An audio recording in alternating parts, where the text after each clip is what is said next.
ስለ ምስጋና እየተማርን ነው ያለነው። የዚህ ዓመት ዋነኛ መሰረታዊ ጥቅሳችን ወይም ሐሳባችን ምስጋና ነው እና ስለ ምስጋና በተለያየ መንገድ ስንማር ቆይተናል እና ዛሬም ያንን የምስጋና ርዕስ ነው የምናየው። ግን ከምስጋና ባለፈ ደግሞ ቀጥሎ ያለውን ሀገራዊ ጸሎትን ምክንያት በማድረግ ደግሞ ለጸሎት የሚያነሳሳ እና ደግሞ እንዴት በምን አይነት መንፈስ መጸለይ እንደሚገባን የምንረዳበትን ሐሳብ አብረን እናያለን። መዝሙረ ዳዊት ምዕራፍ 117 ቁጥር 1 እና 2 እናነባለን። መዝሙረ ዳዊት ምዕራፍ 117 ከቁጥር 1 እና 2 ሌላ ቁጥር የለውም። ከመዝሙረ ዳዊት ምናልባት በጣም በኔ እይታ የመጨረሻ አጭሯ ቁጥር ወይም ትንሿ ቁጥር እቺ ቁጥር ናት። መዝሙረ ዳዊት ምዕራፍ 117 ሃሌሉያ አሕዛብ ሁላችሁ እግዚአብሔርን አመስግኑት፣ ወገኖችም ሁሉ ያመስግኑት። ምሕረቱ በእኛ ላይ ጸንታለችና የእግዚአብሔርም እውነት ለዘላለም ትኖራለች። ሃሌሉያ ይላል። ያው ሃሌሉያ የሚለውን ለዚህ ጉባኤ በተደጋጋሚ የተናገርንበት ጉዳይ ነው። በአጭሩ ያለና የነበረ የሚኖር እግዚአብሔር ይመስገን። እግዚአብሔር ያህዌን እግዚአብሔር ሁልጊዜ ማመስገን እንደሚገባ ነው። ከሃሌሉያ መዝሙሮች መካከል አንዱ ነው። ሲጀምርም ሲጨርስም ሃሌሉያ ብሎ ነው የሚጀምረው፣ ሃሌሉያ ብሎ ነው የሚጨርሰው። ለየት ባለ ሁኔታ የመጀመሪያው መስመር ላይ ወይም የመጀመሪያው ቁጥር ላይ አሕዛብ ወይም ሕዝቦችም ሁሉ እግዚአብሔርን አመስግኑት ይላል። ከዛ ደግሞ ወገኖችም ሁሉ አመስግኑት ይላል እና በኋላ ቁጥር 2 ላይ ደግሞ ለምን እንደምናመሰግነው ይነግረናል። የሚያመሰግኑትን ይነግረንና ለምን እንደምናመሰግነው ይነግረናል። ስለዚህ ዛሬ ስለ እግዚአብሔር ምሕረትና እውነት እናመስግነው በሚል ሐሳብ ነው። ስለ እግዚአብሔር ምሕረትና ስለ እግዚአብሔር እውነት እንደዚህ አመስግናችሁት እንደሆነ ወይም አመስግናችሁ ታውቁ እንደሆነ አላውቅም፣ ግን እግዚአብሔር ስለ ምሕረቱ ይመሰገናል። እግዚአብሔር ደግሞ ስለ እውነቱ ይመሰገናል። እግዚአብሔር ምሕረት አለው፣ እግዚአብሔር ደግሞ እውነት አለው። ስለ እነዚህ ነገሮች ነው የምናየው። የመጀመሪያው አመስግኑት የተባሉ አሕዛብ ሁላችሁ አለ። የመጽሐፍ ቅዱስን ጠንቅቃችሁ የምታውቁ ሰዎች በጣም ትኖራላችሁ። ብሉይ አዲስ፣ እስራኤል፣ አሕዛብ የሚለው ነገር የሚገባችሁ፣ አንዳንዶቻችሁ ደግሞ ምናልባት በመካከለኛ ደረጃ ልትሆኑ ትችላላችሁ። አንዳንዶቻችሁም ደግሞ ጭራሽ ላይ ገባችሁ ይችላል። ግን በጥንት ዘመን በዚህ ይሄ መጽሐፍ በሚጻፍበት ጊዜ እስራኤል ለእግዚአብሔር ሕዝቤ ተብላ በተለየ ሁኔታ የተጠራች ለእግዚአብሔር ወገን የሆነ ሕዝብ ነው። በቃ እግዚአብሔር ሕዝቤ ካለ እስራኤልን ብቻ ነው። በጣም በቁጥር ጥቂት ናቸው።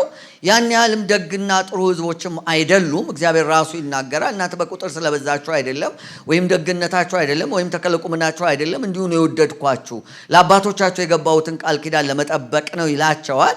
ግን ምንም ይሁን ምንም አንድ በአብርሃም ዘር ሐረግ ውስጥ ከዛ ይስሐቅ ከዛ 12ቱ ነገዶች መካከል ከተወለዱት ለእስራኤል በተከለለ በመካከለኛው ምስራቅ ያለ አንድ የታወቀ ስፍራ ላይ ያለ ሕዝብ አለ። እናንተ አመስግኑት ይላቸዋል። ወገኖች አመስግኑት፣ እናንተ የእግዚአብሔር ሕዝቦች አመስግኑት ይላል። አሁን ክርስቲያኖች እንደሚባለው ማለት ነው። ደግሞ አሕዛብ ሁሉ ይላል። አሕዛብ ማለት ብዙ ጊዜ እንደምንጠቀምበት አረማውያን ማለት አይደለም። በቃሉ ትርጉም ከሄደን በእርግጥ የማያምን ሰው አረማዊ ይባላል። ግን እኛ የምንጠቀምበት ኮንቴክስት ብዙ ጊዜ ለማረም እሞክራለሁ። ይህን በሄድኩበት ቦታ ሁሉ በተለይ እኛ አብዛኞቻችን የመጣንባቸውን ሰዎች አሕዛብ አይባሉም። ቢያንስ በእግዚአብሔር መኖር ያምናሉ። አረማውያንም አይደሉም። በእግዚአብሔር ሕልውና እግዚአብሔር በፈጣሪ መሆኑን ያምናሉ። አረማውያን የሚባሉት ግን የፈጣሪን ማንነት የማያውቁ በተለያየ አምልኮ ውስጥ ያሉ ናቸው። እነሱ ሕዝቦች ነው የሚባሉት ከእስራኤል ውጭ ያሉት። ስለዚህ በተለይ ብዙ ወላጆቻችንና ወዳጆቻችንን ስለሚያስጎፋ ስለሚያበሳጭ በተቻለ መጠን ይህንን ቃል ለቤተሰቦቻችሁ ባትጠቀሙት እመክራለሁ። ለወንጌል ስርጭትም ይጎዳል። አሕዛብ አይባሉም። በክርስቶስ ያምናሉ። አስተማመናቸው ልክ ይሁን አይሆን ልክ አይሁዳውያን ክርስቶስን እንዳላመኑበት ሁሉ ማለት ነው እና ሕዝቦች ማለት ነው። መምህራን ካህናት እንደሚበዛ ሁሉ ሕዝብ አሕዛብ ይባላል። እንደዛው ብዜቱ ወይም ሕዝቦች ማለት ነው በሌላ አረዳድ። ስለዚህ ምንድነው ባጭሩ ሕዝቦችም አመስግኑት፣ የትም ቦታ ያላችሁ አመስግኑት፣ ወገኖችም ሁሉ አመስግኑት። ከዚህ ነው የሚነሳው። ግን ስለምን እናመስግነው? ስለምን እናመስግነው? ስለምን የሚለው ቁጥር 2 ላይ ነው። ምሕረቱ በእኛ ላይ ጸንታለችና እውነቱም ለዘላለም ትኖራለች ይላል። የእግዚአብሔር ምሕረት በእኛ ላይ ስለጸናች በቅዱስ ቃሉ ላይ በተደጋጋሚ ምሕረትና እውነት አብረው ወክ ሲያደርጉ ታያቸዋላችሁ። አብረው ሲሄዱ፣ አብረው ሲራመዱ ታያቸዋላችሁ። ምናልባት በጣም አንድ አይነት ሊመስሏችሁ ይችላል። አንድ አይነት አይደሉም፣ በጣም የተለያዩ ናቸው። ግን ሁሌም አብረው ነው የሚሄዱት። በመዝሙራችን ውስጥ በጣም የምንወደው አንድ መዝሙር አለ አይደለ? በአንድ ቃል ተስማሙ እውነትና ምሕረት፣ መግባባትም ተቻለ እግዚአብሔር ባለበት። እውነትና ምሕረት ተስማምተው ነው የዳነው፣ በአንድ ቃል ስለተስማሙ ነው ብለን እንዘምራ። በጣም ወደው መዝሙር ነው። በእርግጥ ይሄ መዝሙር እንኳንስ ምሕረትን ቀርቶልኝ አበሳህን ምስጋናህን ጊዜ ማረሳ፣ እንደዚህ ያለ ሐሳብ ነው ያለው። እህታችን የሌሊ መዝሙር ነው እና ይሄ በእኛ ዘንድ የተለመደ ነው። ግን ምሕረት ሌላ ጉዳይ ነው፣ እውነት ሌላ ጉዳይ ነው።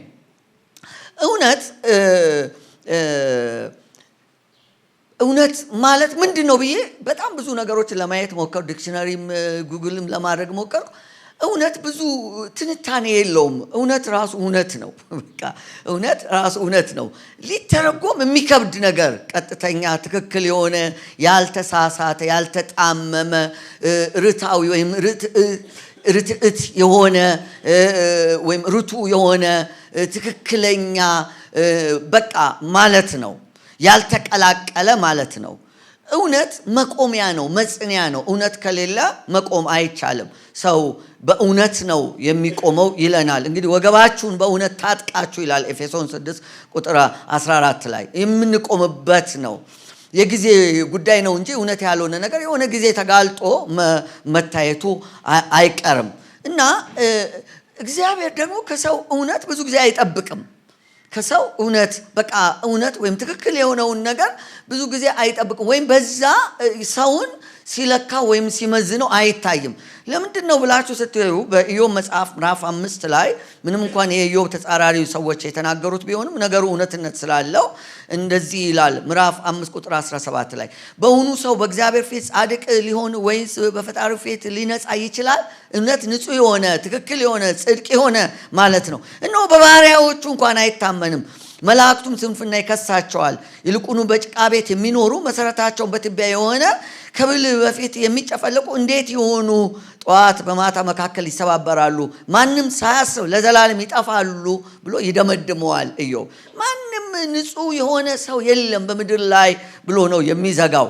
ንጹህ የሆን ዘንድ የሰው ልጅ ምንድነው? ጻድቅ የሆን ዘንድ ከሴት የተወለደ ምንድነው ይላል ምዕራፍ 15 ከቁጥር 14 እስከ 16 ባለው ክፍል ላይ በተለይ ቁጥር 15 ላይ እነሆ በቅዱሳን እንኳን አይተማመንም፣ ሰማያትን በፊቱ ንጹህ አይደሉም፣ ይልቁኑ አስከፊና አጸያፊና የረከሰ ኃጢአት እንደ ውሃ የሚጠጣ ሰው ምንኛ ያንስ ይላል እግዚአብሔር። በሰማያት እንኳን እድብን ነቀፌታን ያገኝባቸዋል፣ በመላእክቱም አይተማመንም፣ በቅዱሳኑም እንኳን እንከን ያገኝባቸዋል፣ ሕጸጽ ያገኝባቸዋል እግዚአብሔር ብሎ ነው የሚደመድመው።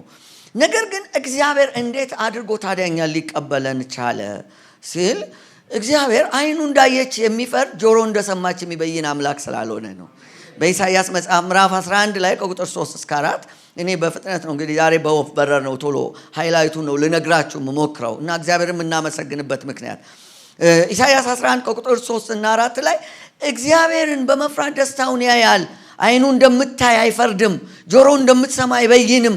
ነገር ግን ለድሆች በጽድቅ ይፈርዳል፣ ለምድር የዋሆችን በቅንነት ይበይናል። በአፉ በትር ምድርን ይመታል፣ በከንፈር ውስጥ ንፋስ ክፎችን ይገድላል ይላል እግዚአብሔር። ዓይኑ እንዳየች አይፈርድም። ስለ መሲሁ ነው የሚናገረው የክፍል። ዓይኑ እንዳየች አይፈርድም፣ ጆሮ እንደሰማች አይበይንም።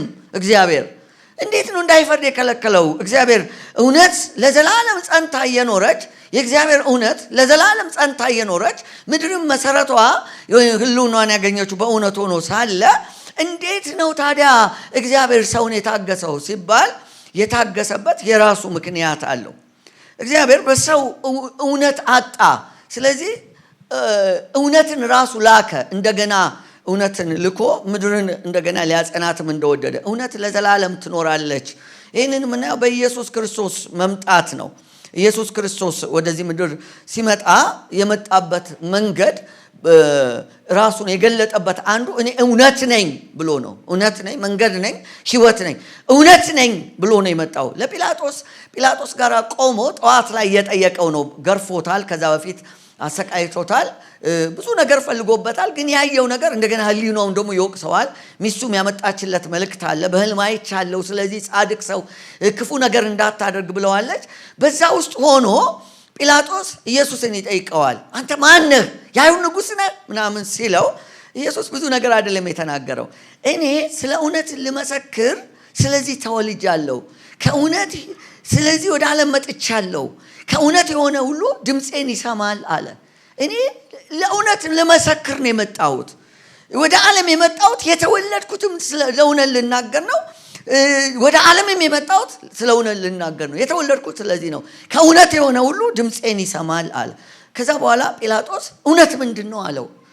ኢየሱስም ቅድም እውነትን ለመተርጎም አስቸጋሪ ነው ብያቸዋል አይደል? ኢየሱስ ከዛ በኋላ ምንም አልተናገረም ነው የሚለው። ዝም አለ። ለምን? እውነት እኮ አጠገቡ ነው። መዳሰስ ይችላል፣ መጨበጥ ይችላል፣ መንካት ይችላል። ሰምቶታል። ከዛ በፊት ብዙ ነገር ሰምቷል። እውነት አጠገቡ አለ።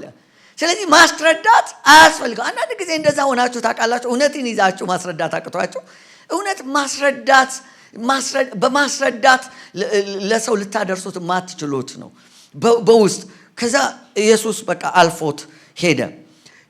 ሐዋርያ ጳውሎስ በሮሜ መጽሐፍ ለሮም ሰዎች ሲናገር እውነተኛ የለም፣ ጻድቅ የለም፣ አንድ ስንኳ እግዚአብሔርን የሚፈልግ የለም፣ ሁሉም በአንድነት የማይጠቅሙ ሆነዋል፣ ቸርነትን የሚያደርግ የለም፣ ጉሮሯቸው እንደተከፈተ መቃብር ነው፣ በመላሳቸው ሽንገላ የእባብ መርዝም በከንፈሮቻቸው በታች አለ፣ አፋቸው እርግማንና መራርነት ሞልቶበታል፣ እግሮቻቸው ደምን ለማፍሰስ ፈጣኖች ናቸው፣ ጥፋትና ጉስቁልና በመንገዳቸው ይገኛል፣ የሰላምን መንገድ አያውቁም፣ በዓይኖቻቸው ፊት እግዚአብሔር መፍራት የለም፣ አፍን ሁሉ ይዘጋ ዘንድ ዓለምም ሁሉ ከእግዚአብሔር ፍርድ በታች ይሆን ዘንድ ሕግ የሚናገረው ሁሉ ከሕግ በታች ላይ ያሉት እንዲናገር እናውቃለን። ይህም በሕግ ስራን በመስራት ሥጋ የለበሰ ሁሉ በእሱ ፊት ስለማይጸድቅ ነው።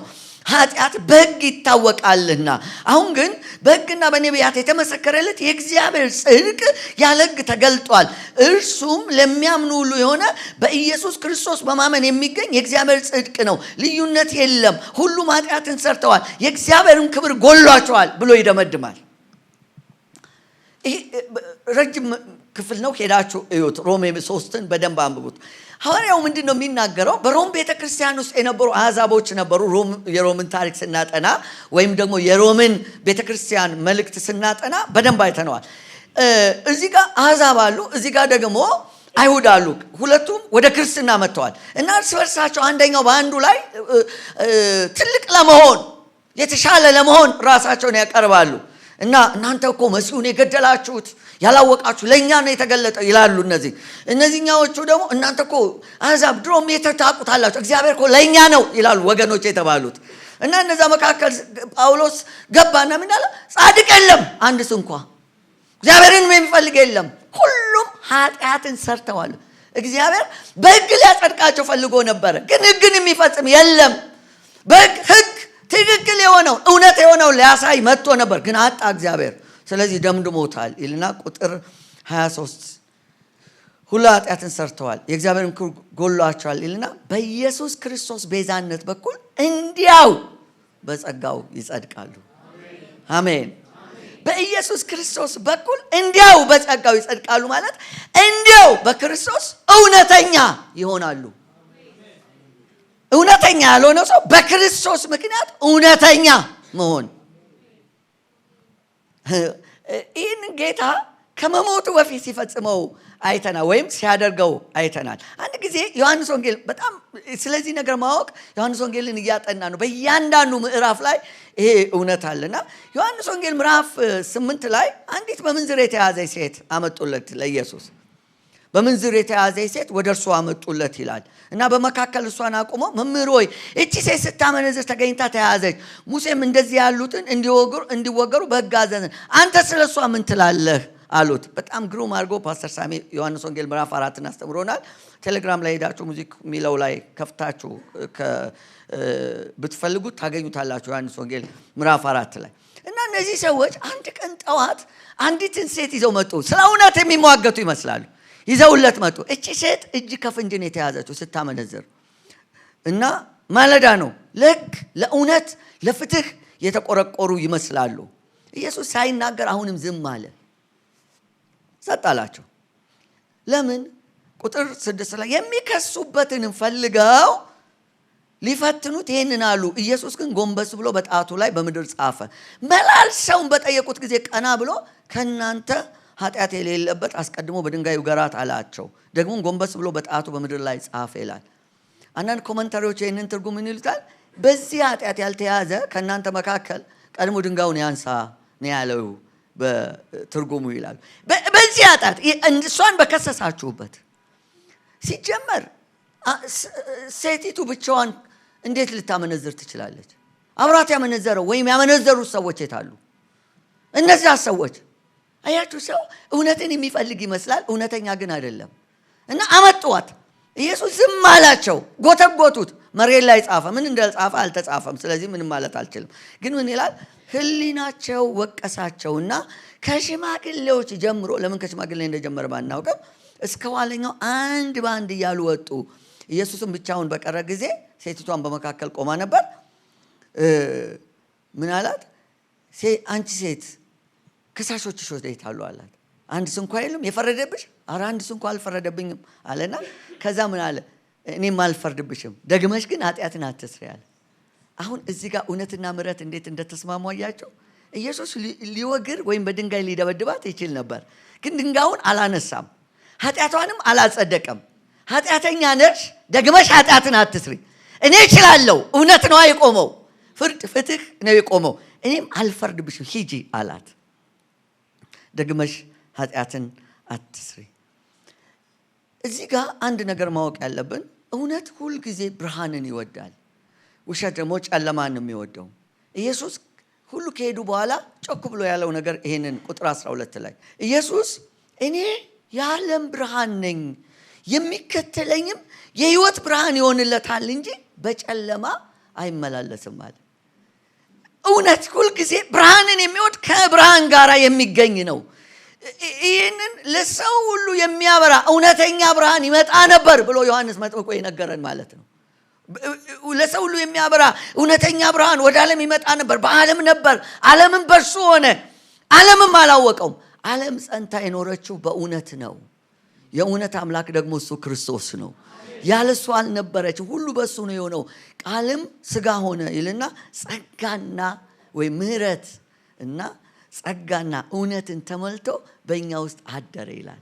በእኛ ውስጥ ተዋደደ። እውነት ሳይሸራረፍ፣ እውነት ፈጽሞ ሳይጎድል ወደኛ ደረሰ። ይሄ እውነት በእግዚአብሔር ዘንድ አንድም ቀን ተሸርፎ አያውቅም። ግን ያን እኛ ጋር እንዴት ይድረስ?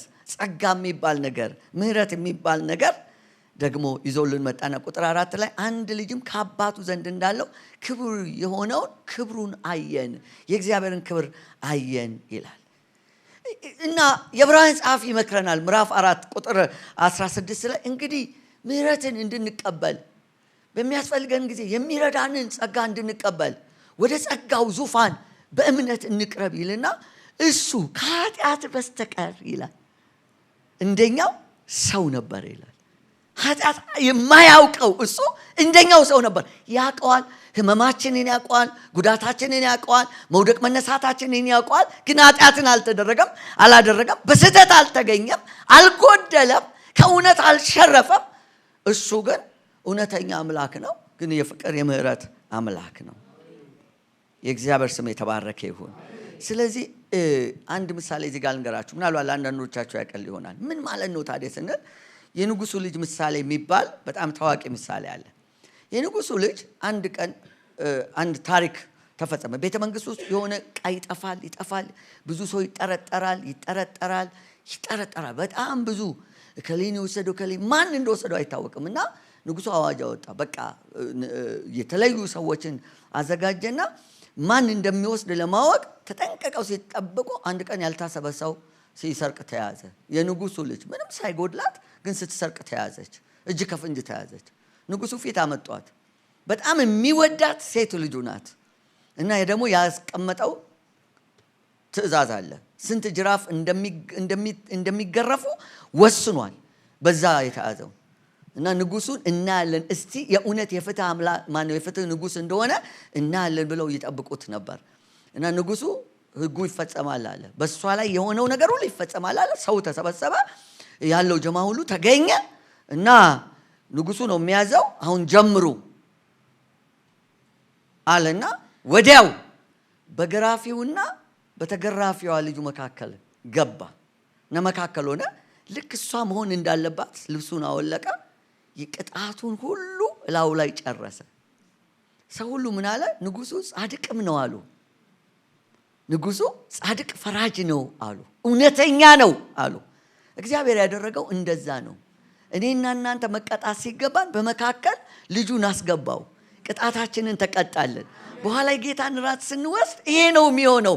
ጌታ የተቀጣልኝ እኔ ላጠፋው ጥፋት፣ አንቺ ላጠፋቸው፣ እርሱ ላጠፉት፣ ሁላችን ላጠፋን በእኛ ላይ ደዌያችንን ተሸክመዋል።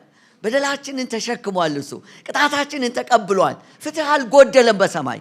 ለእግዚአብሔር ከዘላለም እስከ ዘላለም ክብር ይሁንለት። እንግዲህ ምህረት ምንድን ነው ስንል ምህረት ይቅርታ ነው። ምህረት ጸጋ ነው። የማይገባንን ጸጋ ማለት የማይገባንን ነገር መቀበል ነው። ቸርነት ነው። የእግዚአብሔር ደግነት ውጤት ነው። ርኅራኄ ነው። አሁን ይሄንን በምን እንዴት ይሄንን ምህረት እንደዚህ እንዴት ገለጥከው ካላችሁኝ ወደ ሉቃስ ወንጌል ምዕራፍ 10 ቁጥር 29 ላይ እንሄድና አንድ ታሪክ እናጥና። በዚህ ክፍል ላይ የደጉ ሳምራዊ ታሪክ ነው ያለው። በዛ ክፍል ላይ አንድ ሳምራዊ ታሪኩን ብዙዎቻችሁ ታውቁታላችሁ። የሆነ ያደረገውን ነገር ለመግለጥ አንድ ታሪክ ይነግራቸዋል። ጌታ ኢየሱስ ከሕግ ትልቁቷ ማናት ተብሎ በተጠየቀ ጊዜ አንዱን ጠየቀውና እግዚአብሔር አምላክን በፍጹም ልብ በፍጹም ሐሳብ ውደድ፣ ባልንጀራህን እንደ ራስህ ውደድ የሚለውን ሲል በቃ መልካም ነው ሲል ሰውየው አዋቂ ስለነበር ባልንጀራዬ ማን ነው አለው። ከዚህ በኋላ ነው ጌታ ኢየሱስ ይህንን የሚተርከው። ራሱን ሊያጸድቅ ወዶ ይላል ሰውየው። ራሱን ሊያጸድቅ ወዶ ኢየሱስን ይላል። ራሱን ትክክል ሊያደርግ ወዶ ነው ይህን ጥያቄ ራሱ ያነሳው። ማለት እውነተኛ እሱ ጻድቅ ሊሆን ፈልጎ ማለት ነው። እንደዚህ ያለው አንድ ሰው ከኢየሩሳሌም ወደ ኢያሪኮ ወረደ፣ በወንበዴዎችም እጅ ወደቀ። እነርሱም ደግሞ ገፈፉት፣ ደበደቡት፣ በሕይወትና በሞት መካከል ትተውት ሄዱ አለና ከዛ ድንገትም አንድ ካህን ማለት እንደኛ አገልጋይ በቃ ጊዜውን የሰጠ የእግዚአብሔር አገልጋይ ወይም አንድ ፓስተር በሉት ወንጌላዊ ወይም ነቢይ የተባለ ሰውዬ በዘመኑ ኮንቴክስት በዛ መንገድ አለፈ።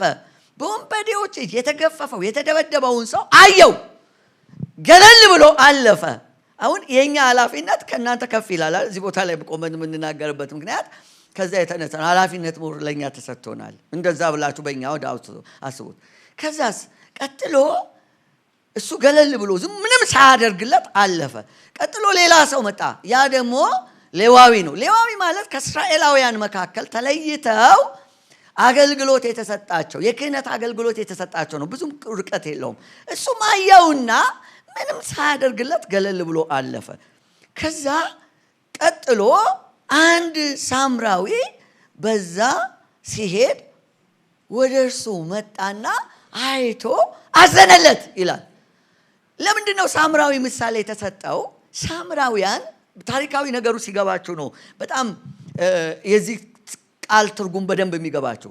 ሳምራውያን ማለት የሆነ ዘመን ላይ ከእስራኤል ተከፍለው የሄዱ ነገዶች ነበሩ። እነዛ ነገዶች ደግሞ ከአሕዛብ ጋር ተጋብተው ዲቃላ ሕዝብ ወይም ድቅል ሕዝብ ተገኝቷል።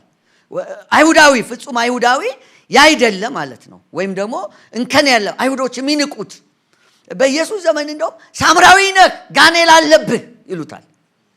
ማለት ጋኔል ያለበት ያልገባው ምናምን ማለት ነው። እና ዮሐንስ ወንጌል ምዕራፍ 4 ላይ ሳምራዊቷ ሴት የምትናቀበት ምክንያት ከዚህ የተነሳ ነው። እና ምንም ግዴታ የሌለበት ሰው ነው፣ ምንም የማይጠበቅበት።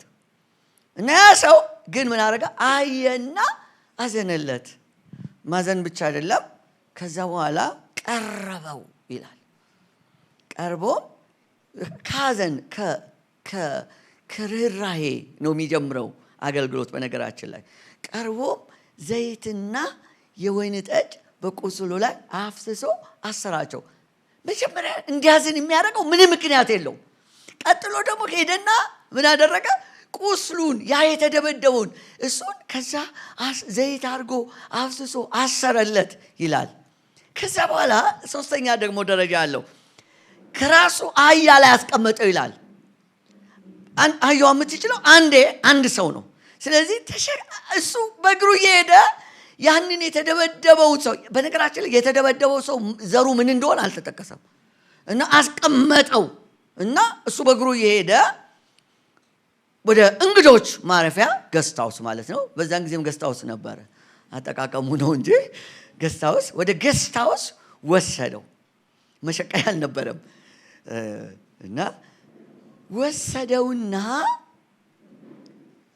ጠበቀው። ምን ያህል ጊዜ እንደጠበቀው አይታወቅም፣ ግን በማግስቱ ስለሚል ምናልባት በቀጣዩ ቀን ሊሆን ይችላል። አንድ ቀን አብሮት ካሳለፈ በኋላ በማግስቱ 2 ዲናር አውጥቶ ለባለቤቱ ሰጠና ጠብቀው፣ ከዚህ በላይ የምትከስረውን ሁሉ እኔ ስመለስ እከፍልሃለሁ አለና ኢየሱስ ከነዚህ ከሶስቱ በወንበዴዎች እጅ ለወደቀው ባልንጀራ የሆነው ማን ነው ብሎ ያንኑ ሰውየውን ጠየቀው። መልሱ ቀላል ነው።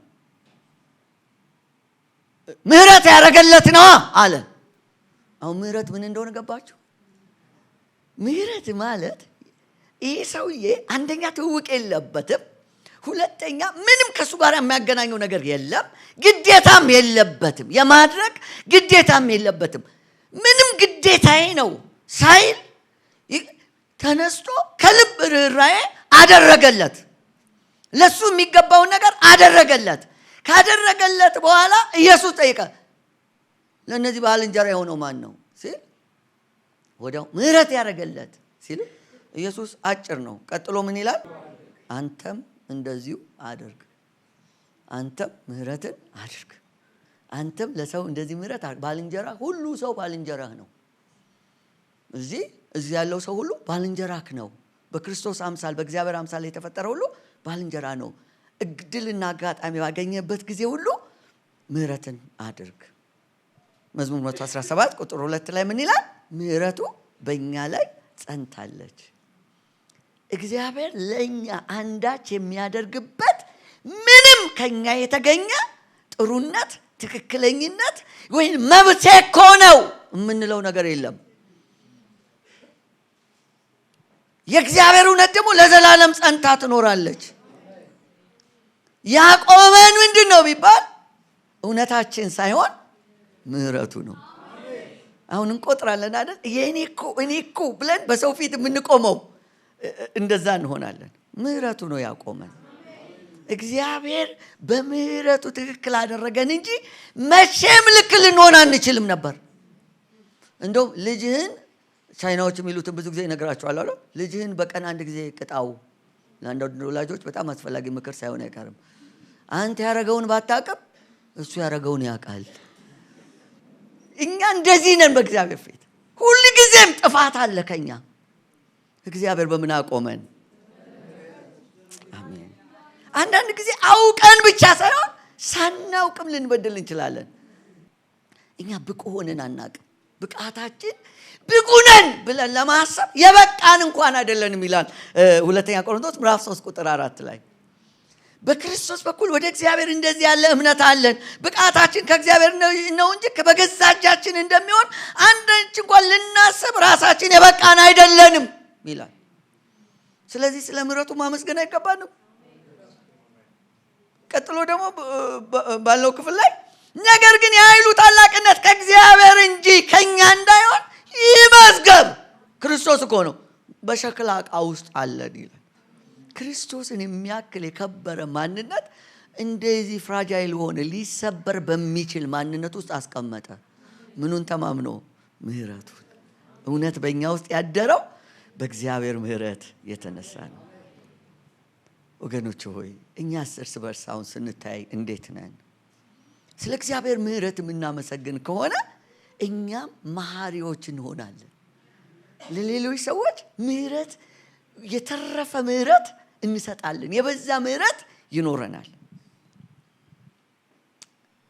ባለፈው ጎንደር የሄድኩ ጊዜ እግዚአብሔር ከዛ በፊት በልዩ ፕሮግራም በዚህ ቃል መንፈስ ተናግሮኝ ስለነበር ለጎንደር አብያተ ክርስቲያናት ህብረት በጣም ደስ ይል ነበር። የጎንደር አብያተ ክርስቲያናት ህብረት ጉባኤ ላይ ያሸዋውና ያለቱ ላይ ጽሁፎቻችን በሚል ርዕስ አካፈልኳቸው። ቀጥሎ ለሀገራዊ ጸሎት ለምንሰናዳበት ስለ ምህረቱ እያሰብን ይሄንን ሐሳብ አካፍላችኋለሁ። እንደ ክፍል 2 ውሰዱት፣ ግን ምህረትን እያሰባችሁ ይሄን ታሪክ ከዚህ በፊት እንደነገርኳችሁ አስታውሳለሁ። አንዳንዶቻችሁ ሰምታችሁታል። ለመጀመሪያ ጊዜ ያነበብኩት ኃይል ከበደ የሚባል አንድ የተወደደ በጣም በብዙ ጭንቅ ውስጥ የሚኖር ደራሲ የጻፈው መጽሐፍ ላይ ነው። ከዛ በኋላ ደግሞ ዲያቆን ዳንኤል ክብረት ጽፎትም አንብቤያለሁ። አይ ቲንክ የኃይል ከበደ ይመስለኛል የመጀመሪያው ጽፈት። እነሱም ከሌላ ኮፒ ቀዱት ይመስለኛል። 2 ጓደኛሞች በመንገድ ላይ ሲሄዱ ሳለ ድንገት በአጋጣሚ በሐሳብ ሳይግባቡ ይቀርና አንደኛው ተነስቶ አንደኛውን በጣም ይጎዳዋል፣ ያደመዋል፣ ይደበድበዋል፣ ይረግጠዋል እና በጣም ያዝናል ያ የተመታው አቅመ ቢሱ ሰው እና ልፍ እንዳሉ ሰፊ አሸዋ ላይ ጻፈ። በጣም የምወደው ያመንኩት የበረሃ ጓዴ ድንገት መንገድ ስንሄድ በሐሳብ ስላልተግባባን ጉልበቱን ተማምኖ ደበደበኝ፣ አደማኝ፣ ረገጠኝ፣ አቆሰለኝ ብሎ አሸዋ ላይ ጻፈ እና ትንሽ እንደሄዱ ያ ደብዳቤው በጣም ተጸጸተ፣ ይቅርታ ጠየቀው፣ አጥፍቻለሁ አለው እና ልቡ ተነካ። ይቅር ተባባሉ። እየሳቁ እየተጫወቱ ሲሄዱ ወንዝ አገኙ። እዛ ወንዝ ላይ ያ ደብዳቤው አደፋፈረውና እባክን እንታጠብ እንዋኝ አለው። ይሄኛው ተደብዳቤ ደግሞ ዋና አይችልም እንዳጋጣሚ እና እየዋኙ እያለ ደራሽ ውሃ መጣባቸው። ደራሽ ማለት ከወዲያኛው ከደጋው ይዘንብና ለምሳሌ ከንጦጦ እንደዚህ ዘንቦ ከሆነ እዚህ ሳይዘንብ ዝቅ ያለው ስፍራ ድንገት ይመጣና ብዙ ሰው በተለይ በገጠሩ ይጨርሳል። እንደዛ መጣባቸው እና ደብዳቤ ዋና ይችላል፣ ያኛው አይችልም። እንደምንም ህይወቱን መስዋዕት አድርጎ ራሴን ላድን ሳይል የጓደኛውንም ነፍስ ተናጥቆ አዳናት። አድኖ በቃ እግዚአብሔር ይስጥልኛል አመሰገነ፣ ሄደ። ብዙ አሸዋ ቦታ ካለፉ በኋላ አንድ አለት ስፍራ ላይ ሲደርሱ አለቱ ላይ ጻፈ። በጣም የምወደው ጓደኛዬ፣ የበረሃ ጓዴ፣ ገላችንን ስንታጠብና ስንዋኝ ደራሽ መጥቶ ሊነጥቀኝ ሲል ህይወቱን መስዋዕት አድርጎ ነፍሴን አዳናት ብሎ አለት ላይ ጻፈ። ያ ደብዳቤውና በኋላ ህይወቱን ያተረፈለት ሰው ግራ ገባው። ቅድም ስደበድብህ አሸዋ ላይ ጻፍክ፣ አሁን ግን አለት ላይ ለምንድን ነው አለው። ወዳጄ ክፉ ታሪኮችህን አንተ ዘንድ ያሉኝን ዘመኔን ሁሉ ላስባቸው ላሰላስላቸው አልፈልግም። የምፈልገው ይሄንን ነው፣ ደጉን ነገር ማሰብ ነው። አሸዋ ላይ የጻፍኩትን ሄደ ብትመለከት አሁን ዞረ ብታየው አታገኘው፣ ንፋስ አጥፍቶታል።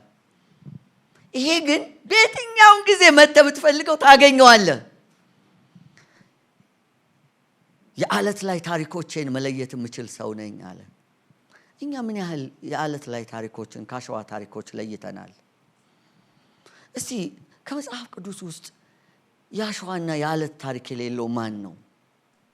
ያዕቆብን ወደድኩ ኤሳውን ጠላው ሲል እግዚአብሔር ያዕቆብ ላይ የአለት ታሪኮቹ እንዴት ሆነው እንዴት ደመቁለት? የአሸዋው ታሪክስ እንዴት ሆነ? ግን አንድ ሰው ላምጣላችሁ፣ በጣም የምታውቁትን ዳዊት የሚባል ሰው። ዳዊት እግዚአብሔር ጠራው፣ ከወንድሞቹ መካከል ከወገኖቹ መካከል ጠራው። በጣም ጥሩ ኑሮ ሲኖር ነበር ተቀብቶ። አንድ ቀን ዳዊት ስልጣን ላይ ሲወጣ ያው ነገስታት እንደሚሆኑት ብዙ ጊዜ ጠገበ እና ቤርሳቤ የተባለች አንዲትን ሴት አየ። ገላዋን ስትታጠብ ከዛ ተሳሳተ፣ አስመጣት፣ አብሯት ተኛ።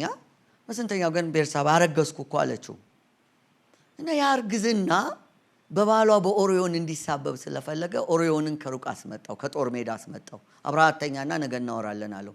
ኦሪዮን የጽድቅ ልክ የሚታይበት፣ እኔ በመጽሐፍ ቅዱስ እንደ ኦሪዮን ጻድቅ ሰው አላየውም። የእግዚአብሔር ታቦት ውጭ ሆኖ እኔ ከሚስቴ ጋር ልተኛ የሚል ሰው ነው። በዚህ ዘመን ቢሆን ኖሮ ለሚስቱ ያን ያህል ቫልዩ የማይሰጥ ምናምን ተብሎ በሌላ መልኩ ይከሰስ ነበር። ግን በጣም እግዚአብሔርን የሚወድ ሰው ነው። ዳዊት አሰከረው። ሆን ብሎ መጠጥ እንዲጠጣ በጓደኞቹ አደረገው።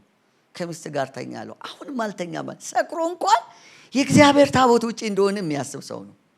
ዳዊት ተስፋ ቆረጠ። በዚህ መንገድ እንደማይሆን ለምንድን ነው? አብሯት ከተኛ እርግዝናው በኦሪዮን እንዲሳበብ ነው። ከዛ ደብዳቤ ጻፈና ሰጠው። አድርስ ብሎ ለጦር አዛዡ። ኦሪዮን ታማኝ መልእክተኛ ነው። ደብዳቤው ምን እንደሚል ከፍቶ አላነበበም። ቢያነበው ኖሮ ታሪክ ይቀየር ነበር። ደብዳቤው የሚለው እንደምንም ብለው ኦሪዮንን ከምድረ ገጽ አስወግደው ነው። ምን አጠፋ? የዳዊት ኃጢአት ይጎላብኛል፣ ጨካኝ ሆኖ ይታየኛል። በጣም ጨካኝ ሰው። ኦሪዮን ጽድቅ ብቻ እውነተኝነት ብቻ ነው ያለው።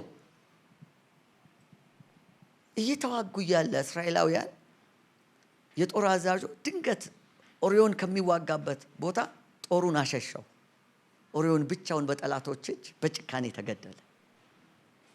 ዳዊትም ነገሩ ያለቀ መሰለው። እግዚአብሔር መጣና አንድ በአንድ ተሳሰበው።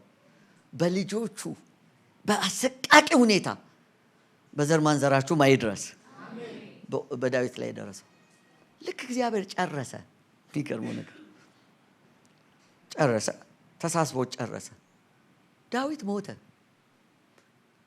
እንደኔና እንደናንተ እንደ ጉንዳን ቂም ይዞ ይሄ ዳዊትማ አላለም።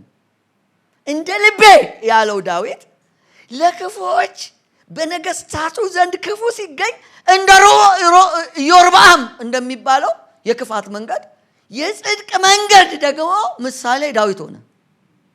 እንደ ዳዊት እናንተ ታረጋላችሁ? ኢየሱስ ሲመጣ ግርም የሚለኝ እኔ የዳዊት ልጅ የማቴዎስ ወንጌል መጀመሪያ ስትከፍቱት ምዕራፍ 1 ቁጥር 1 የኢየሱስ ታሪክ ሲጀመር የዳዊት ልጅ ብሎ ነው የሚጀምረው። የራእይ መጽሐፍ ሊዘጋ ምዕራፍ 22 ቁጥር 16 ላይ እኔ የዳዊት ስርና ዘር ነኝ ነው የሚላችሁ። ምንድን ነው ልዩነት ያመጣው? የዳዊት ያሸዋና የዓለት ላይ ታሪኮች በእግዚአብሔር ስለተለዩለት ነው። በምህረቱ የማይገባው ታሪክ በዓለት ላይ ተጻፈለት። በእግዚአብሔር ምህረት የእግዚአብሔር ምህረት የኛንም ታሪክ ልክ እንደዚህ በዓለት ላይ ያጻፈልን። ታሪካችን ዓለት ላይ ተጽፎ ሰማይ ድረስ በኩራት በመተማመን እርግጠኛ የሆን ነው። ምናልባት እንደዚህ አይነት ታሪክ ስለሌለን አይደለም። ለራሳችን እንዴት ነን? እግዚአብሔር ምህረት እንዳደረገልን አንዳንድ ሰው ለራሱ ምህረት አያደርግም። ለራሱ ምህረት የማያደርግ ሰው ደግሞ ለሌላው ሰው ምህረት ማድረግ ይቸግረዋል። ይቅር ለማለት ሰውን ይቸግረዋል። በቤተሰብ ግንኙነታችን ይቅር ለማለት ይቸግረናል። አብሮነታችን የሚሰምረው የቤተሰብ ግንኙነታችን የዓለት ታሪኮቻችንን ካሸዋስን መለየት ስንችል ነው። በትዳር መካከል በትዳር አጋሮች መካከል እኔ እዚህ ከመጣኝ ብዙ ሰዎች ከሌላ ቤተክርስቲያን ያመጡም እግዚአብሔር ሲያሰለጥነኝ ነው መሰለኝ። ድሮ ብዙ በመዞርበት ቤተክርስቲያን ብዙ ካውንስሊንግ አገልግሎት ተሰጣለሁ። እዛ በእንገዳኛ ቢሮ በነበርኩበት ጊዜና ሰዎች ይመጣሉ፣ በተለይ ባልና ሚስት ይመጣሉ እና ካውንስል አደርጋለሁ። በጣም ረጅም ሰዓት አወራቸዋለሁ። አንዳንዶቹ እንዲያርጎኝ ሲሉ ለየብቻ አወራቸዋለሁ እና እስቲ ጽፋችሁ አምጡ እላቸዋለሁ።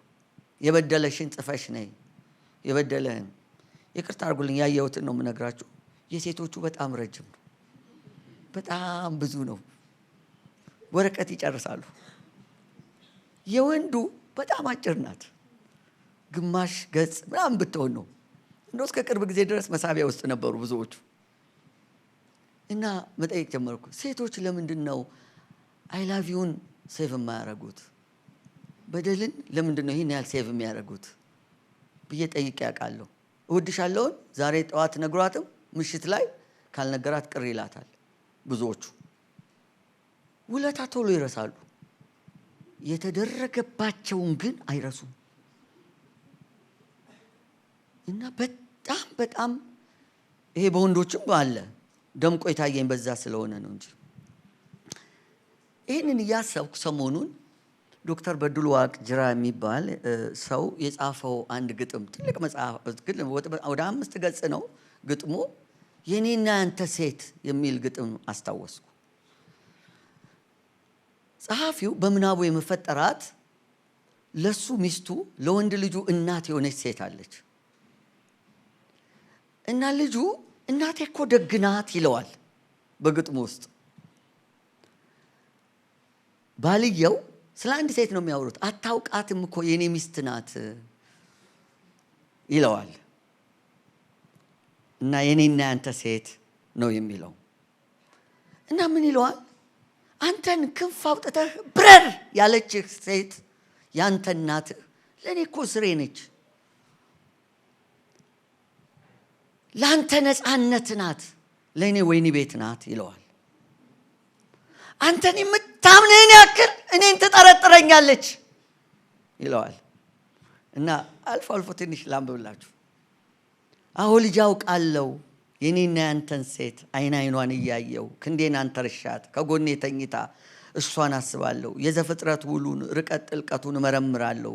እንስፍስፍ አንጀቷን ኮረንቲ ምላሷን የመላእክት እምነቷን የሰይጣን ቅናቷን ነጋ ጠባ እያየው እቺ ሴት እናት ናት ወይስ ሚስት እላለሁ። ገብታችሁ ጉግል አድርጉና አንብቡት። መካከል ላይ ግን አንብባላችሁ። እናት መልአክ ናት። እናት ይቅርታ አይታ ማትጠገብ ከጧት እስከ ማታ። ካመሻህ አተኛም ህልሟን ትፈራለች። ጉዳትክን ችግርክን ካሳየኝ እያለች የኔ ሚስት ልዩ ናት አታውቅም ይቅርታ። ስታስበኝ ውላ ከጧት እስከ ማታ። ካመሻህ አተኛም ህልሟን ትፈራለች። ከቆንጆ ሴት ጋራ ሲሳሳቅ ሲቃበጥ ባየውስ እያለች ፍጹም አትተኛም ህልሟን ትፈራለች ይለዋል። ይቀጥላል።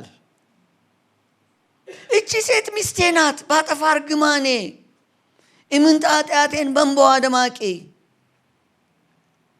ለእግዚአብሔር አሳባቂ ስድብ እርግማኗ አጥንትን ይሰብራል። ቀን ቆጥሮ አይጠፋም ከልብ ውስጥ ይቀራል። አውቃለሁ ልጄ የኔና አንተ ሴት ወደር አልባዋ ሴት የሚገልጣት ጥበብ ከቶ ያልተገኘላት እናት ጸሎት ናት ከፈጣሪ ምልጃ ኃጢአትን አጥቦ ስሬት ማውረጃ። ይቀጥላል። አውቃለሁ ልጄ እናት ኖሮኝ ባያውቅም እናትክን አላውቃት አታውቃትም ሚስቴን። ይቀነቅንሃል አትስማው ብሶቴን ጅል ትመስለኛለህ ደግናት አትበለኝ አንተ ሚስት የለህም እኔ እናት ነበረኝ ይለዋል። መጨረሻ ላይ ግጥሙን ፈልጋችሁ እዩት። በጣም ረጅም ግጥም ስለሆነ ጉግል ላይ የኔና አንተ ሴት ብትሉ ታገኙታላችሁ። በጣም ብዙ ነው። አንዳንዶቹ አሳጥረው አቅርበውታል፣ ግን ሙሉን ለማግኘት ሞክሩ። እንደዚህ ይላል መጨረሻው ላይ አውቃለሁ ልጄ ይለዋል።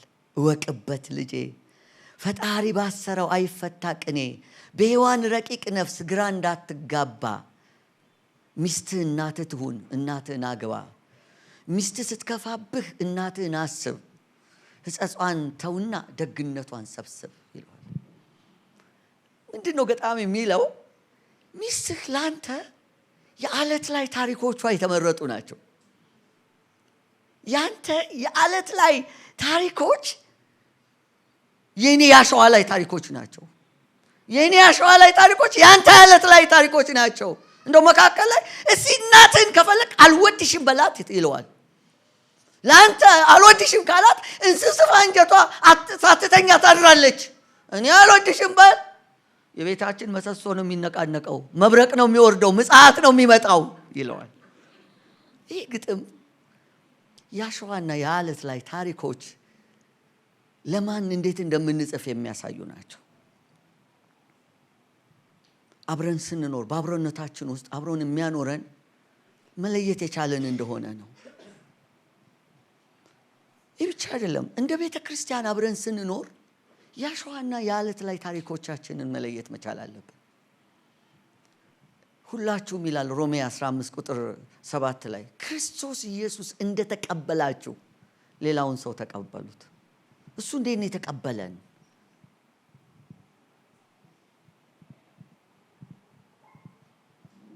ለምሳሌ እኔ በሰዓት ጉዳይ በጣም ሲሪየስ ነኝ። ቤተክርስቲያን ውስጥ ግን ሰዓት በጣም አናዳጅ ማህበረሰብ ያለበት ቢኖር ቤተክርስቲያን ውስጥ ነው። ስለዚህ በተቻለ መጠን ራሴን ከሌላው ጋራ ለማስተካከልና አብሬ ለመጓዝ ጥረት አደርጋለሁ።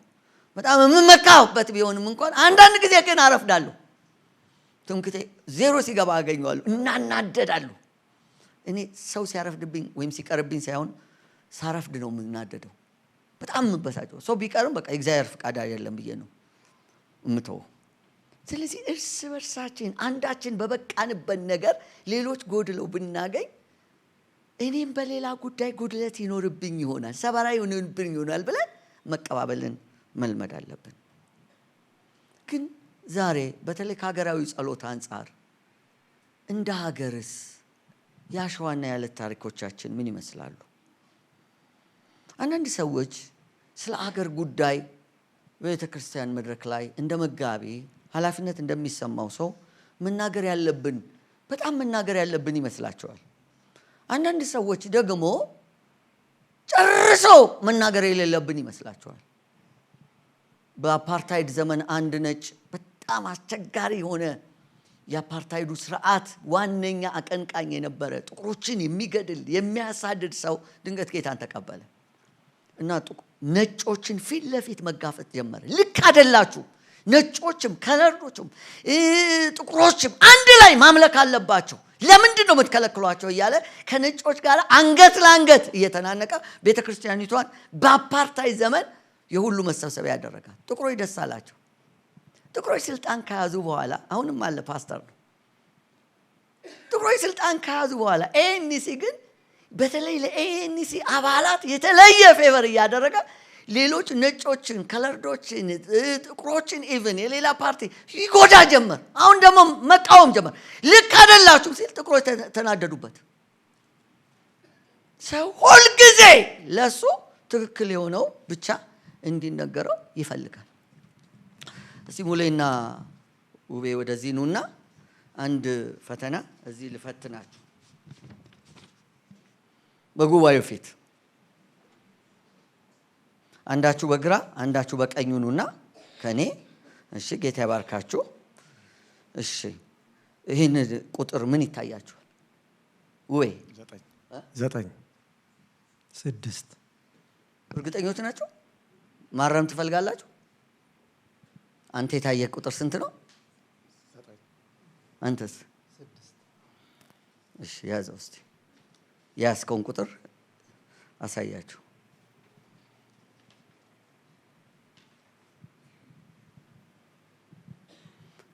ሁለቱም ያዩት ትክክል ነው አይደል? ልዩነቱ የቆሙበት ቦታ ነው። ጌታ ይባርካችሁ። ይዛችሁት ሂዱ። ማስተማሪው ናችሁ። አንዳንድ ጊዜ እንዲህ አይነት እውነት እንጋፈጣለን። ከዚህ ተነስተን እናስብ። አገራዊ ጉዳዩን ስንመለከት ሁሉም ሰው የራሱ እውነት አለው። ይሄኛ ሀገር ብቻ አይደለም። ከባድ የሚባሉ ታሪኮች ያሳለፉ አገሮች አሉ። አሜሪካ በ1850ዎቹ ለ4 ዓመት የቆየ በሰሜንና በደቡብ መካከል የተደረገ ከ500 ሺህ እስከ 1 ሚሊዮን ሕዝብ የጨረሰ ደም አፍሳሽ ጦርነት ባርነትን አስመልክቶ የተደረገ በአብርሃም ሊንከን ዘመን የተደረገ ጦርነት ነበራት። የአሜሪካ ኃያልነት መሰረቱ የአሸዋና የዓለት ታሪኳን ስለለየች ነው።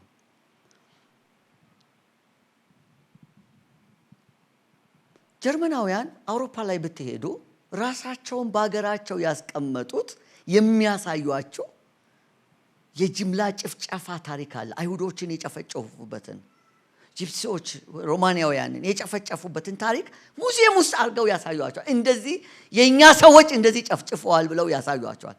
አይሁዳውያን ታሪክ አላቸው። ስካንዲኔቪያን ሀገር ብትሄዱ ኖርዌይ፣ ከዴንማርክ፣ ስዊድን፣ ፊንላንድ ታሪክ አላቸው የጦርነት።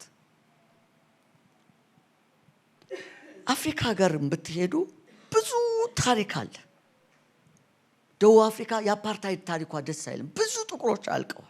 ብዙ ክልሶች አልቀዋል። ሩዋንዳ በ100 ቀናት ከ800 እስከ 1 ሚሊዮን የሚሆን ህዝብ አልቆባታል። እኛም ሀገር 6 ኪሎ 4 ኪሎ ብትሄዱ ሐውልቶች እኮ አሉ። በ3 ቀን ውስጥ 30,000 ሰው በአሰቃቂ ሁኔታ ነው የተጨፈጨፈው። የ6 ኪሎ ሐውልት ላይ ያንን ነው የሚነግራችሁ። ማንም ሰው ጣሊያን ትዝ ብለው አያውቅም። የ6 ኪሎ ዩኒቨርሲቲ ነው ትዝ የሚለው። የካቲት 12 ነው ትዝ የሚለው። ሆስፒታሉ ነው እንጂ ትዝ የሚለው የካቲት 12 ለምን እንደተባለ የሚያውቅ ሰው የለም። የካቲት 12 የተባለው የካቲት 12 ቀን ጭፍጨፋው ስለተካሄደ ነው። 4 ኪሎም እኮ የሆነ ሐውልት አለ። ቤተ መንግስቱ ነው ትዝ የሚለን 4 ኪሎ ስንል። ጎንደር ምናልባት ለ5ኛ ወይም ለ6ኛ ጊዜ ነው ሄድኩት።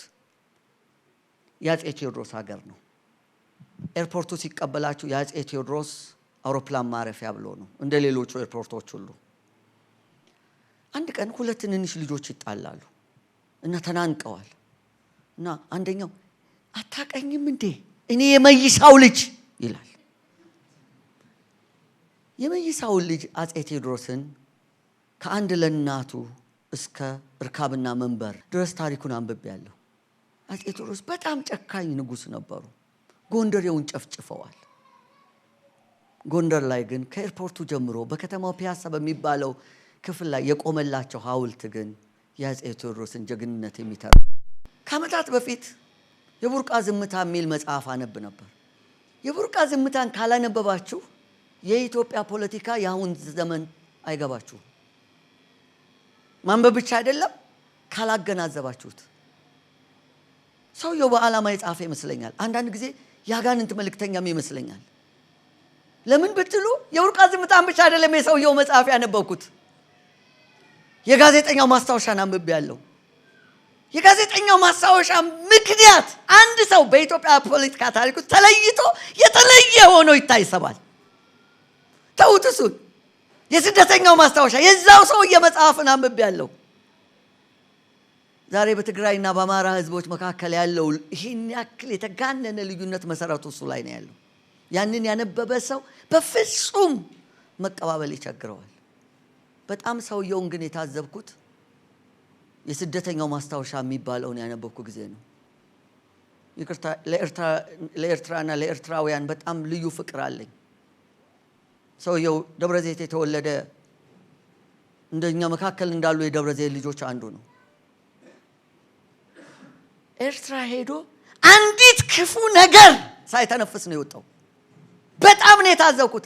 ለምንድን ነው የታዘብከው ብትሉኝ፣ እኔ በአጋጣሚ ከኤርትራውያን ጋር ከወጣቶቹ ጋር ከሽመልባ ስደተኛው ካምፕ እስከ ሳውዝ አፍሪካ አውሮፓም ድረስ ከአብዛኞቹ ጋር ለመገናኘት እድል ገጥሞኛል። በጣም አውርቻቸዋለሁ። ኤርትራን ባልሄድ በደንብ ሰምቻቸዋለሁ። እሱ የጻፈው ሌላ ነው። እነሱ የሚነግሯቸውን አይደለም የጻፈው፣ እውነታውን አይደለም። ዛሬ ሰው የሚጋደለው እነዛን ትርክቶች ይዞ ነው። ያለት ታሪኮች በጣም አስፈላጊ እንደሆኑ አንድ ምሳሌ ልንገራችሁና መልእክቴን ወደ መጋደዱ ልሂድ። ብዙዎቻችሁ ወጣቶች ላታውቁ ትችላላችሁ። በ2000 ዓመተ ምህረት በ2000 በፈረንጆች አቆጣጠር ሎሜ ላይ የአፍሪካ ህብረት ከኢትዮጵያ ከአዲስ አበባ መሄድ አለበት የሚል ኃይለኛ ክርክር ይደረግ ነበር። ጠቅላይ ሚኒስትር መለስ ዜናዊ ነበሩ የዛን ጊዜ የነበሩት። አንድም ቀን ስለ ኃይለ ሥላሴ አንድም ቀን ስለ ኮሎኔል መንግስቱ ደግ ነገር ተናግረው ሰምቻቸው አላውቅም። የአፍሪካ ህብረት ሊሄድ ሲል ግን ጠቅላይ ሚኒስትሩ ድንገት ተነሱና የመንግስቱን ደግነት መናገር ጀመሩ። የኃይለ ሥላሴን ለአፍሪካ ህብረት ያደረጉት እኛ ሀገር ጥሩ ላይሆኑ ይችላሉ፣ ለአፍሪካ ግን ያደረጉት የዓለቱ ታሪክ አተረፈው የአፍሪካ ህብረትን። ዛሬ የምታዩት ሐውልት ነው የጠቅላይ ሚኒስትር መለስ ንግግር። ምን አለ ዛሬ ላይ እውነት እመኛለሁ አባይን ስናስብ የጠቅላይ ሚኒስትሩን ንግግር እያሰብን አለት ላይ ብንጽፍ። አው ብዙ ያየነው ታሪክ አለ። እሱ አያሻግረንማ። ፋይናንሱም የኛ፣ ባለሙያውም የኛ፣ ኢንጂነሩም የኛ ያሉት የሚያቃጭል መጋቢት በገበጣ ቁጥር ብናስታውሰው ክፋት የለውም። የመንጌንም ታሪክ የንጉሱንም ታሪክ እንደዚህ እየዘጋን ይህ ማለት ውሸት አልሰሩም። ትክክል ያልሆነ ነገር አልሰሩም። አልገደሉም፣ አልበደሉ ማለት አይደለም። ልክ ጀርመኖች እንዳደረጉት ሆሎኮስትን ተመልከቱ። ጅምላ ጭራሽ የተደረገውን እዩ ብሎ ሙዚየም ላይ አስቀምጠውን እንደሚያሳዩን ሁሉ ግን ዛሬ ላይ በእኛ ውስጥ አይኖሩም። እኛ ተፋቅረንና ተዋደን ነው የምንኖረው። ልክ እግዚአብሔር የኛን ነገር በምህረቱ እንደዘጋ የሀገር ጉዳይ ልባት የሚያገኘው በምህረት ሲዘጋ ነው። በዚህ መንፈስ እንድንጸልይ ነው ዛሬ የጌታን ራት ከወሰድን በዚህ መንፈስ በቃ መፈናቀል በቃ፣ ስደት በቃ፣ ጦርነት በቃ፣ ከትርክት የተነሳ በቃን። ይህ ህዝብ ይብቃው። የእናት እንባ ይብቃ፣ ሐዘን ይብቃ። ለጥቂት የፖለቲከኞች ፍጆታ ሲባል ህዝብ አይተላለቅ። አብሮ የተዋለደ የተጋባ አይተላለቅ። እግዚአብሔር በምህረት እንደዘጋለን የሀገራችንም ታሪክ በምህረት ይዘጋ። ልባችሁን አታደንድኑት ወገኖች። እዚህ ነው ዋናው ነገር። እኛ ጠንካራ ልብ ካለን፣ እኛ ምህረት የማያውቅ ልብ ካለን፣ እኛ የሚቀበል ልብ ከሌለን ሌላው እንዴት ይሁን? እየተነዳን ይብቃን። ለሚቀጥለው ትውልድ ለልጆቻችን አሸዋ ላይ ጽፈንላቸው ይሄን ላስበው አልፈልግም። አዎ ተጎድቻለሁ፣ አዎ ተፈናቅያለሁ፣ አዎ ተገለዋል ዘመዶች፣ ግን ይብቃኝ። ትውልድ አብሮ ይኖር። እንዲህ ከጸለየች ቤተክርስቲያን የዓለቱ ታሪክ ከደመቀ አዲስ ታሪክ ለልጆቻችን መጻፍ እንችላለን። አለዛ ትርክትን ይወልዳል። ሌላ ሐውልት ብናቆም፣ ሌላ ክፉ ነገር ብናቆም፣ ሌላ ታሪክ ብናቆም አይጠቅመንም። እግዚአብሔር የሰጠኝን መልእክት ነው የምነግራችሁ። ለኢትዮጵያ ሰጥቶኝ እግዚአብሔር መድረክን ሰጥቶኝ የመናገር እድልን አግኝቼ ምናልባት በሰፊ ጉባኤ ተናግሬዋለሁ። ለእናንተም ግን እነግራችኋለሁ። ጌታ በረዳይ መጠን ደግሞ በስፍራ ሁሉ ዞሬ ባገኘሁት አጋጣሚ ሁሉ ሄጄ ልናገር የምፈልገውን አገራዊ መልእክት ነው የነገርኳችሁ። ከአጥቢያ ያለፈ መልእክት ነው የነገርኳችሁ። እግዚአብሔር ምህረትን በምድራችን ላይ ያምጣ። በዚህ መንፈስ የእውነትን ጸልይ። እግዚአብሔር ፊት እንውደቅ። ከግራና ከቀኝ ያለው ነገር ምንም የሚያመጣው ነገር የለም። የሰማይ ምህረት አመስግኑት አይደለ? እግዚአብሔርን አመስግኑት። ስለ ምህረቱ አመስግኑት። ስለ ጸናች ምህረቱ፣ ደግሞም ለዘላለም ስለምትኖረው እውነቱ። በማናችንም ፊት በእውነት መቆም አንችልም። ምህረቱ ደግፎን የቆም ነው። እውነታችንን ያቆመልን ምህረቱ ነው። ምድራችን የምትቆመው በእውነተኝነቱ አይደለም። የትኛውም ዘር፣ የትኛውም የፖለቲካ ፓርቲ፣ የትኛውም መሪ፣ የትኛውም ንጉስ ትክክል ሆኖ አያውቅም። በምህረት ግን እግዚአብሔር ምህረትን ያርግልን።